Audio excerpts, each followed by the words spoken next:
welcome to this week's episode of Speechy TV. Today I'm going to talk about an issue that a lot of people face, and that's that when their child is using their iPad to communicate, nobody can hear them, especially when they're out and about in a busy place like down the shops or out in the playground. If this is a problem that you are facing and you're trying to figure out some answers to help your child be able to be heard and be loud, then keep watching and I'll give you a few tips that might help answer that couple of questions.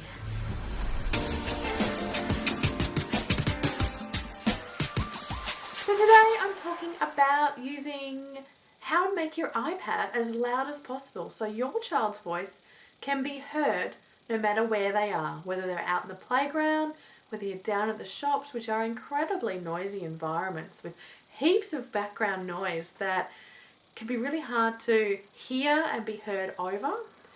Now, the first thing you can think about is checking that you've got the volume turned up on the device, and you can do that with the volume settings on the side, and it's easy often for kids to turn that down, and also to check that you haven't got the mute switch turned on the side of the case or through the settings. Now, often the iPad's speakers are on the back, so if you've got a case and you're resting the iPad flat on the table, you might not be getting the best volume out of your iPad. So first thing that you can do is you can think about getting a case that includes speakers, like an iAdapter case or a Go Now case.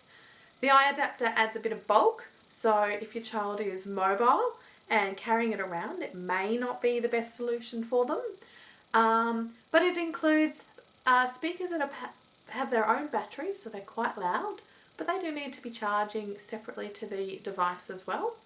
Or something like the Go Now case, which channels the volume towards the front of the case, so it gives it a bit of a boost, but there's no batteries involved in that one.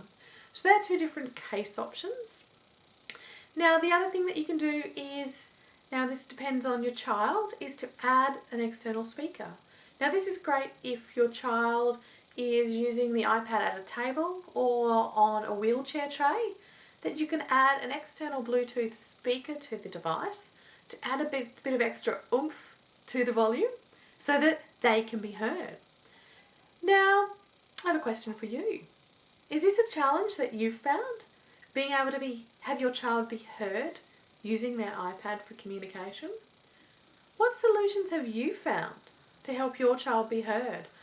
There are so many different options out there, and I think you have the knowledge to be able to share with all the other parents that are watching this blog and watching this video, and I'd really love to know what things you've tried to help your child be loud and heard on their iPad. So please leave a comment and let us know your tips and tricks for making the iPad as loud as possible so that we can all learn together. And I'm going to come in and join the conversation and support you where I can.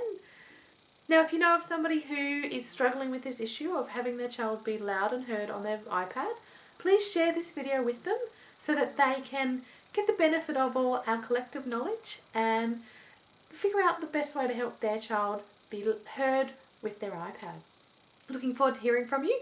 I'll talk to you soon. Bye!